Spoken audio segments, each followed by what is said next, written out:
이 시간 하나님께서 우리에게 주시는 말씀은 고린도전서 3장 10절에서 17절까지 함께 보겠습니다. 내게 주신 하나님의 은혜를 따라 내가 지혜로운 건축자와 같이 터를 닦아두매 다른 이가 그 위에 세우나 그러나 각각 어떻게 그 위에 세울까를 조심할지니라. 이 닦아둔 것 외에 능히 다른 터를 닦아둘 자가 없으니 이 터는 곧 예수 그리스도라. 만일 누구든지 금이나 은이나 보석이나 나무나 풀이나 집으로 이 터 위에 세우면 그 사람의 각 사람 공적이 나타날 터인데 그 날이 공적을 밝히리니 이는 불로 나타내고 그 불이 각 사람의 공적이 어떠한 것을 시험할 것임이라. 만일 누구든지 그 위에 세운 공적이 그대로 있으면 상을 받고 누구든지 그 공적이 불타면 해를 받으리니 그러나 자신은 구원을 받되 불 가운데서 받은 것 같으리라. 너희는 너희가 하나님의 성전인 것과 하나님의 성령이 너희 안에 계시는 것을 알지 못하느냐. 누구든지 하나님의 성전을 더럽히면 하나님이 그 사람을 멸하시리라. 하나님의 성전은 거룩하니 너희도 그러하니라. 아멘. 1995년 6월 29일 오늘은 6월 30일인데 1995년 6월 29일 오후 6시경에 뉴스 속보가 떴습니다. 서울 서초구에 있는 삼풍백화점이 붕괴됐다는 뉴스였습니다. 여러분도 기억하고 계시겠지만 그 사고는 참으로 안타까운 일이었습니다. 이 붕괴 사고로 백화점 직원과 손님 등 1,445명이 죽거나 다쳤는데 그때 사망자만 502명이었고 부상자가 937명이었으며 실종자가 6명이었습니다. 국내에서는 단일 사건으로 최대의 인명피해를 냈고 세계적으로도 2013년 1127명이 사망한 방글라데시의 라나 플라자 붕괴 사고 전까지 건물이 붕괴되어 일어난 사고로 사상 최다 사망 사고로 꼽혔습니다. 상품 백화점의 붕괴 사고 후에 경찰은 사고의 원인을 수사했는데 붕괴 원인을 설계, 시공부터 부실 공사로 지어졌고 유지 관리 과정에서도 무리한 증축과 확장 공사를 거듭한 것을 확인하게 되었습니다. 이 사고를 계기로 일정 기준 이상의 건물에 대해 건물 안전 평가를 받도록 규정이 신설되었고 재난안전법이 제정되기도 했습니다. 그런데 이런 사고에는 반드시 사고 전에 나타나는 전조가 있는데요. 사고 전날 밤 그러니까 6월 28일 야간 경비를 서던 경비원이 백화점 5층 식당가에 있는 전주 비빔밥집 이 식당 바닥에 폭 1m, 깊이 20cm 규모의 함몰 흔적을 발견하고 다음날 아침 8시에 시설관리 직원에게 보고를 했답니다. 보고를 받은 시설관리 부서 직원 10명은 백화점 A동 5층의 춘원식당 바닥이 돌출하고 천장이 침하된 것을 확인했습니다. 또 10시부터 오후 1시 사이에 4층과 5층에서 꽝 하는 소리가 들리면서 천정에 금이 가고 내려앉는 것이 목격이 되었습니다. 오후 2시께 백화점 회장과 임원들이 이 문제로 비상회의를 하였고 이 자리에서 경비조장이 5층이 무너질 것 같다고 하자 임원들이 오히려 그를 질책하며 상황에 대한 보안을 유지하도록 지시하였습니다. 오후 3시께 현장을 찾은 구조기술사는 더 이상 붕괴 위험이 없고 오늘 영업을 마치고 난 다음 응급 조치를 하면은 별 문제가 없을 것입니다. 라고 했습니다. 회장과 임원들은 그 말에 따라 영업을 계속하였고 그로부터 3시간도 지나지 않아 붕괴 사고가 일어나고 말았습니다. 어느 글에 보니까 삼풍백화점의 붕괴 원인에 대해 첫째, 빈번한 설계 변경, 둘째, 부실 시공, 셋째, 과도한 하중 적재, 넷째, 구조재 손상, 다섯째, 형식적 감리 이렇게 정리가 되어 있더군요. 일찍이 위험하다고 하니까 손님들 다 보내고 문 닫읍시다 라고만 했어도 그렇게 큰 인명피해가 안 났을 텐데 바로 이런 일이 생기고 만 것입니다. 삼풍백화점 붕괴보다 먼저 있었던 성수대교 붕괴 사고도 잊을 수가 없지요. 안타깝게 아직도 우리 주변에서는 이러한 일이 계속되고 있습니다. 이러한 사고를 통해 다시 확인하게 되는 것입니다만은 당연한 얘기지만 설계를 잘 해야 하고 또 제대로 시공을 해야 합니다. 들어가야 할 철근을 덜 넣는다거나 세웠던 벽을 확장한다면서 무리하게 헐거나 하면은 안 됩니다. 또한 건물에는 감당할 수 있는 하중이 있는 법인데 그것을 초과해 적재하거나 어떤 충격을 주면 안 됩니다. 그러면 붕괴 사고와 같은 일이 생기고 맙니다. 신앙생활도 마찬가지입니다. 어떤 사람이 예수 그리스도를 구주로 영접하면 영적으로 갓난아이와 같습니다. 그래서 그에게는 젖이나 소화가 잘 되는 것을 먹이며 돌봅니다. 아직 단단한 음식을 먹을 수 없기 때문이지요. 바울도 이러한 점을 잘 알았습니다. 그래서 내가 너희에 대하여 신령한 자들의 대함과 같이 할 수 없다고 3장 1절에 얘기한 것입니다. 하지만 언제까지나 갓난아이처럼 있어서는 안 됩니다. 아이가 자라는 것처럼 우리도 영적으로 성장해야 합니다. 마음이 그리스도를 닮아가고 말이 그리스도를 닮아가야 합니다. 기도도 처음에는 잘하지 못하고 해도 자신과 가족만을 위해 기도했다면 믿음이 자라면서는 달라져야 합니다. 자신과 가족만을 위한 기도보다 교회를 위해 기도하고 형제와 이웃을 위해 기도하고 나라와 민족을 위해 기도하면서 기도의 내용과 범위 그리고 목적이 확장되어야 합니다.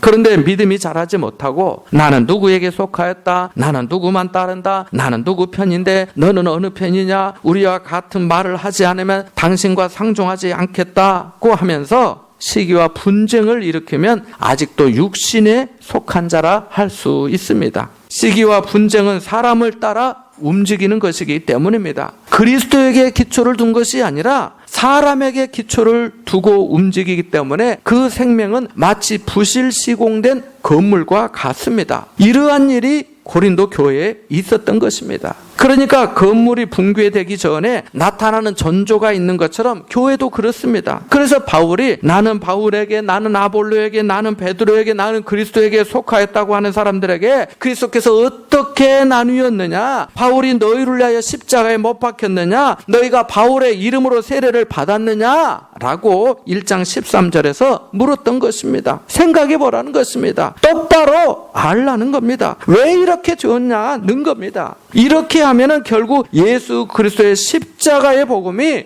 붕괴되고 만다는 겁니다. 예수님께서 하나님 나라에 대해 말씀하실 때 비유를 많이 사용하셨는데요. 고린도전서를 기록한 바울도 성도들을 생각하면서 비유를 사용하였습니다. 비유를 사용하면 설명하기가 쉽고 듣는 사람 마음에도 선명하게 남기 때문입니다. 우리가 지난 주일 예배 시간에 배웠던 것처럼 3장 6절에 보면은 바울은 자신이 복음을 심었고 아볼로는 물을 주었다고 했습니다. 심고 물 주는 것은 마치 농사하는 것과 같은 이치 아니겠습니까? 그래서 3장 9절에 너희는 하나님의 밭이요 라고 한 것입니다. 하나님의 밭이란 말은 하나님의 복이 임하는 경작지라는 뜻입니다. 밭의 주인이 있는 것처럼 우리는 하나님의 밭입니다. 교회는 하나님의 밭입니다. 그리고 바울과 아볼로는 그 밭에서 일하는 일꾼입니다. 오늘날 목회자도 마찬가지지요. 여러분이 믿음을 가질 수 있도록 여러분이 하나님을 기쁘시게 하는 열매를 내도록 끝까지 돕고 섬기는 역할을 하니까요. 그리고 한 가지 더 비유를 들었는데 너희는 하나님의 집이라고 하였습니다. 우리가 보는 성경에는 하나님의 집이라고 되어 있습니다만은 최근에 번역된 다른 성경에는 하나님의 건물이라고 되어 있습니다. 집이라는 좁은 의미보다 훨씬 더 큰 의미지요. 그러니까 교회가 하나님의 밭이기도 하고 하나님의 건물이기도 합니다. 왜 그런지 11절, 16절, 23절에 나옵니다만 바울은 하나님의 건물을 세우는 한 사람으로서 이렇게 고백합니다. 함께 10절과 11절의 말씀을 다시 읽어보겠습니다. 내게 주신 하나님의 은혜를 따라 내가 지혜로운 건축자와 같이 터를 닦아두매 다른 이가 그 위에 세우나 그러나 각각 어떻게 그 위에 세울까를 조심할지니라. 이 닦아둔 것 외에 능히 다른 터를 닦아둘 자가 없으니 이 터는 곧 예수 그리스도라. 아멘. 고린도 교회 안에 분쟁과 파당이 있었는데 그 사람들은 당시 교회의 지도자들을 추종하였습니다. 베드로가 누구입니까? 예수님의 수제자, 사도 아닙니까? 바울이 누구입니까? 예수 믿는 사람들을 박해하던 사람이 180도로 변화되어서 예수님을 전하는 사람이 된 사도 아닙니까? 아볼로는 누구입니까? 언변이 좋고 성경에 능통한 순회 설교자로 성도들에게 큰 은혜를 끼쳤던 사람 아닙니까? 생각해보면 모두 다 다른 사람들입니다. 예수 그리스도의 복음을 전하는 데에는 목적이 동일하고 동일한 사명을 받았지만 이 목회하는 스타일, 전하는 스타일이 다 달랐습니다. 학식이 깊은 바울도 있지만 배운 것이 없는 어부 베드로도 있고 바울만큼 많이 배우지는 못했지만 바울보다 언변이 좋은 아볼로도 있었으니까요. 중요한 것은 모두 다 자신들에게 주신 하나님의 은혜를 따라 복음을 전하고 사역했다는 것입니다. 그래서 바울이 내게 주신 하나님의 은혜를 따라라고 한 것입니다. 전에도 말씀드렸지만 저는 찬양할 때 박자를 못 맞춥니다. 그런데 만약 저에게 찬양하는 사역자가 데려가면 어떻게 되겠습니까? 작곡하신 분들에게 찾아다니며 자 용서를 구해야 합니다. 이해해 주십시오. 제가 좀 틀리게 불러도 하면서요. 저에게는 박자 맞춰서 노래하는 것보다 그 시간에 다른 일로 봉사하는 것이 훨씬 더 쉽습니다. 어부 출신 베드로가 자신도 바울처럼 헬라어를 배워서 헬라의 철학자들과 논쟁할 만큼 실력을 쌓아야겠다고 했다면 어떻게 되겠습니까? 전혀 불가능한 일은 아니었겠지만 반드시 그렇게 해야 되는 일이 아니었습니다. 예수님께서 베드로에게 나를 따라오너라 내가 너로 하여금 헬라어에 능통하게 하여 헬라 사람들을 구원하게 하겠다 라고 하시지 않았습니다. 베드로에게 하신 말씀은 나를 따라오너라 내가 너로 하여금 사람을 낚는 어부가 되게 하리라고 하신 줄 믿습니다. 여러분 우리 모두에게는 각자 받은 하나님의 은혜가 있는 줄 믿으시기 바랍니다. 그 은혜를 알고 그 은혜를 통해 하나님의 나라와 그의 의를 먼저 구하는 것입니다. 복음을 전하고 교회를 섬기고 목회자를 도우면서 하나님의 일을 하는 것입니다. 내게 주신 하나님의 은혜를 따라가 그런 뜻입니다. 바울은 자신에게 주신 하나님의 은혜를 따라서 지혜로운 건축자와 같이 터를 닦았다고 합니다. 마태복음 7장 24절 이하에 보면 예수님께서 이렇게 말씀하십니다. 누구든지 나의 이 말을 듣고 행하는 자는 그 집을 반석 위에 지은 지혜로운 자와 같다. 그러나 나의 말을 듣고 행하지 아니하는 자는 그 집을 모래 위에 지은 어리석은 사람 같다라고 하십니다. 그러니까 지혜 있고 지각 있는 사람은 집을 반석 위에 잘 짓는다는 겁니다. 건물을 짓기 위해 가장 먼저 하는 일이 무엇이겠습니까? 설계도를 빼고 터를 닦는 것입니다. 믿는 사람에게 설계도는 이미 나와 있습니다. 그것은 하나님의 말씀입니다. 모세가 하나님의 말씀대로 성막을 지었던 것처럼 하나님의 건물도 하나님의 집도 하나님의 말씀대로 지어야 합니다. 짓긴 지어야 하는데 터를 잘 닦아야 합니다. 그렇지 않으면 언젠가 모래 위에 지은 집과 같이 되어서 비가 오고 홍수가 나면 휩쓸려가고 맙니다. 또 터만 잘 닦았다고 해서 되는 것이 아닙니다. 터를 닦고 나면은 건물의 뼈대라 할 수 있는 철근 콘크리트 기둥과 벽체를 세우게 되는데 주의해서 잘 해야 합니다.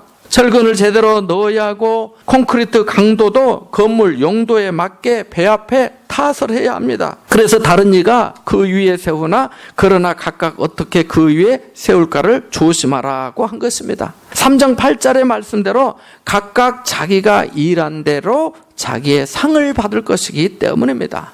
터는 기초요 바닥입니다. 바닥에 문제가 생기면 그것은 처음부터 잘못된 것이나 마찬가지입니다. 그러니까 다른 것도 중요합니다만은 이 터만큼은 확고해야 합니다. 11절에서 바울은 터가 누구라고 합니까? 예수 그리스도라고 합니다. 여러분 흔들고 밀어 넘어뜨려도 다시 원상태로 돌아오는 오뚜기 아세요? 오뚜기가 다시 반듯하게 되는 이유가 무엇입니까? 그 안에 중심을 잡아주는 쇠가 있어 그렇습니다. 그래서 아무리 흔들고 밀어뜨려도 다시 일어나게 됩니다. 여기서 우리는 중요한 신앙의 원리를 배우게 됩니다. 그것은 우리의 믿음의 터가 예수 그리스도에게 있어야 한다는 겁니다. 그렇지 못하니까 나는 아볼로에게, 나는 바울에게, 나는 베드로에게 속했다 받고 하는 겁니다. 믿음의 터가 사람이 되면 그 사람이 넘어질 때 같이 넘어지게 됩니다. 사람이 구원해 주는 것 아닙니다. 그 사람이 나의 죄를 위해 십자가에 못 박힌 것 아닙니다. 아무리 뛰어나고 능력 있는 사역자나 선교사라도 그도 사람일 뿐입니다. 주변의 이단들 보십시오. 그들 모두 미혹된 길에 빠져 있습니다. 예수 그리스도 외에 천하 사람 중에 구원을 받을 만한 다른 이름을 우리에게 주신 일이 없다고 했는데, 이단들은 마치 다른 방법으로 다른 사람으로 구원 얻을 수 있는 것처럼 소리치고 있습니다. 믿음의 태는 예수 그리스도의 심을 기억하시기 바랍니다. 이 외에 다른 터를 닦을 수 없습니다. 이 터 위에 다른 무엇을 쌓을 수도 없고 쌓아서도 안 됩니다. 이 믿음의 터는 오직 예수 그리스도이심을 믿으시기 바랍니다. 자, 이제 예수 그리스도가 우리 믿음의 터가 되었으니 이제부터 건물을 짓는 것처럼 기둥과 벽체를 세우기 위해 공사를 본격적으로 시작해야 합니다. 저와 여러분은 이미 예수 그리스도의 터 위에 서 있습니다. 어떤 분은 터를 닦은 지가 벌써 50년, 60년이 되었을 수도 있고요. 어떤 분은 이제 몇 개월 또는 1년, 2년, 10년이 된 분도 있습니다. 문제는 믿음의 건물이 잘 세워지고 있느냐, 어떻게 짓고 있느냐, 정말 문제가 없느냐, 무슨 일이 있어도 견딜 수 있느냐 하는 겁니다. 이것은 영적으로 갓 태어난 아이가 건강하게 잘 성장하고 있습니까? 심어진 믿음의 씨앗이 비바람에도 잘 자라고 있습니까? 라고 묻는 것과 같습니다. 건축에는 필요한 자재가 들어가야 합니다. 그래야 주인의 용도에 맞는 건물이 될 수 있습니다. 건축 자재는 정품이어야 합니다. 위조품 쓰면 안 됩니다. 설계도에 있는 대로 그 자리에 필요한 양만큼 들어가야 합니다. 그래야 제대로 됩니다. 안 그러면은 언젠가 통째로 무너졌던 중국의 어느 아파트처럼 믿음도 순식간에 그렇게 될 수 있습니다. 12절에서 15절까지의 말씀이 그러한 내용입니다. 함께 12절에서 15절까지의 말씀을 읽어보겠습니다. 만일 누구든지 금이나 은이나 보석이나 나무나 풀이나 집으로 이 터 위에 세우면 각 사람의 공적이 나타날 터인데 그 날이 공적을 밝히리니 이는 불로 나타내고 그 불이 각 사람의 공적이 어떠한 것을 시험할 것입니다. 만일 누구든지 그 위에 세운 공적이 그대로 있으면 상을 받고 누구든지 그 공적이 불타면 해를 받으리니 그러나 자신은 구원을 받되 불 가운데서 받은 것 같으리라. 아멘.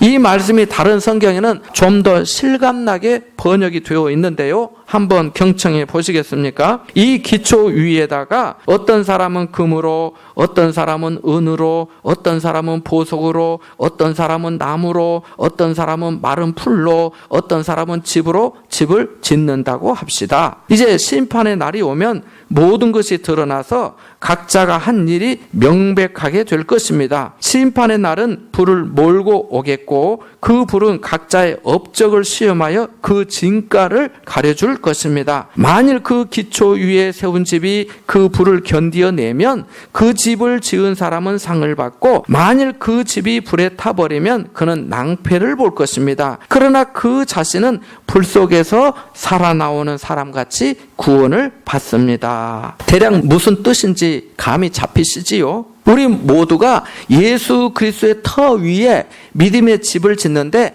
각각 다르게 짓는다는 겁니다. 어떤 사람은 금으로, 어떤 사람은 은으로, 어떤 사람은 보석으로 짓고, 어떤 사람은 나무로, 어떤 사람은 풀로, 어떤 사람은 지푸라기 아시죠? 그 지푸라기로 짓는다고 합니다.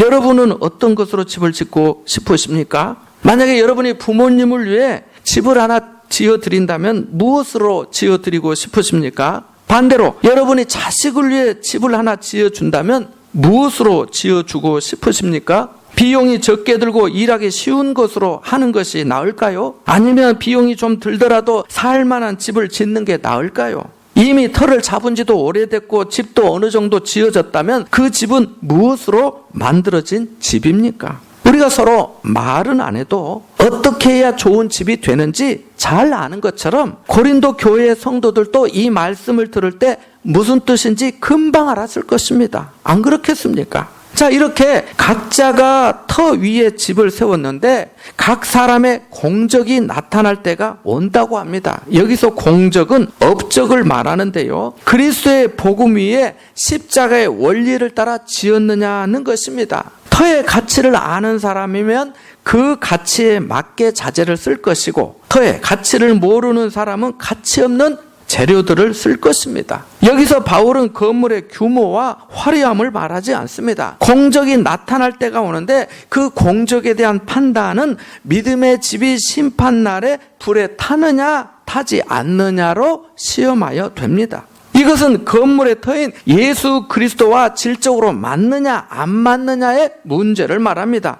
금, 은, 보석은 영원히 변치 않는 것이기에 진리를 의미하고, 나무, 풀, 집은 지푸라기는 일시적인 것으로 썩고 마르고 가벼워 불에 쉽게 타는 것처럼 복음이라는 미명하에 자기 자신을 높이거나 세상의 지혜와 인간적인 전통들 그리고 세상의 철학으로 복음을 보이려는 것을 말합니다. 누구든지 그 공적이 불에 타면 해를 받을 것인데, 여기서 말하는 해는 상급이 전혀 없어 창피를 당한다. 아까 다른 성에는 낭패를 볼 것입니다. 이렇게 번역이 되어 있는데 바로 그런 뜻입니다.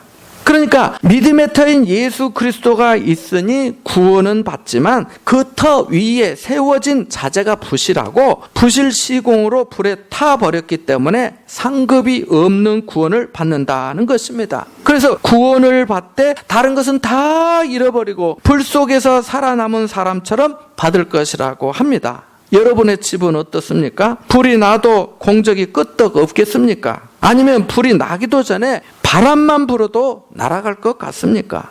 여러분, 우리는 구원을 받되 화재 현장에서 간신히 목숨만 건지는 사람처럼 되지 말고 믿음의 재산도 지키고 상급받는 사람이 되어야 할 줄 믿습니다. 바울은 우리가 누구인지에 다시 확인해 주면서 이렇게 권면합니다. 함께 16절, 17절의 말씀을 읽어보겠습니다. 너희는 너희가 하나님의 성전인 것과 하나님의 성령이 너희 안에 계시는 것을 알지 못하느냐. 누구든지 하나님의 성전을 더럽히면 하나님이 그 사람을 멸하시리라. 하나님의 성전은 거룩하니 너희도 그러하니라. 아멘. 우리가 누구라고 합니까? 하나님의 성전이라고 합니다. 하나님의 성전이 무엇입니까? 하나님이 거하시는 곳입니다. 또한 하나님의 성령이 우리 안에 계신다고도 합니다. 얼마나 놀라운 말씀인지 모릅니다. 나 같은 죄인을 구원해 주신 것만도 감사하온데 내 안에 성령께서 함께 하시고 나를 하나님의 성전으로 삼아 주셨으니 얼마나 큰 은혜입니까? 이 은혜를 알아야 하고 깨달아야 합니다. 우리가 믿음 생활에 적용해야 할 중요한 가치는 나만이 아니라 우리 모두가 하나님의 성전이라는 것입니다. 우리 모두 안에 하나님의 성령이 거하신다는 것입니다. 벽돌 하나로 집을 지을 수 없는 것처럼 성도 혼자 교회를 이룰 수 없습니다. 이렇게 우리 모두가 하나님의 성전이고 하나님의 성령이 거하는 지체인데, 여기서 나는 바울에게 속했다, 나는 아볼로에게 속했다, 나는 베드로에게 속했다고 하면 되겠습니까? 그러면 하나님의 성전이 어떻게 되는 겁니까? 나눠지죠. 그리스도의 몸이 나눠지고 찢어지는 것이지요. 그러면 더 이상 그리스도의 몸으로서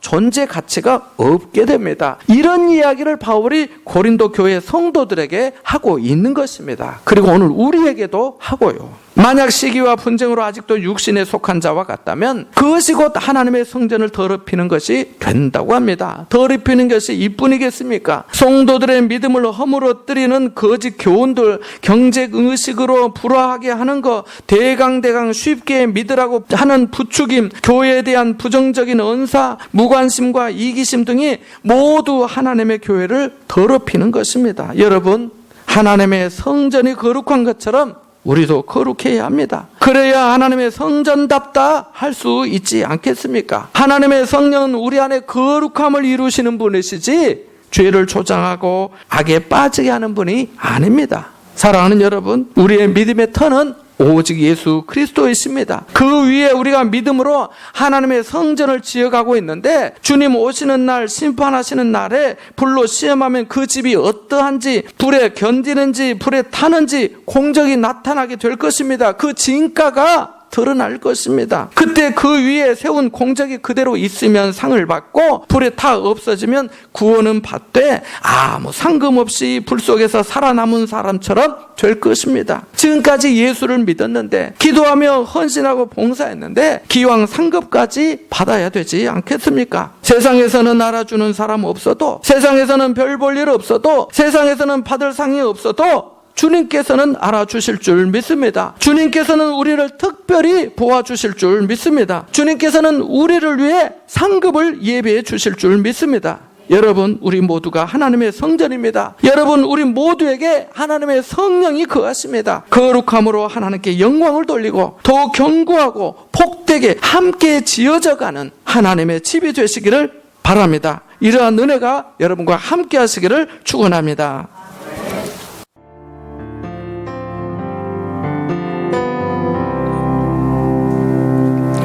하나님 아버지 감사합니다.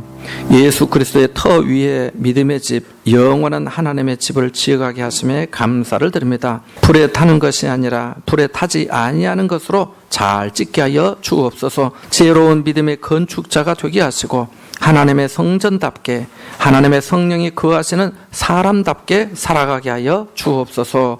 예수님의 이름으로 기도합니다. 아멘.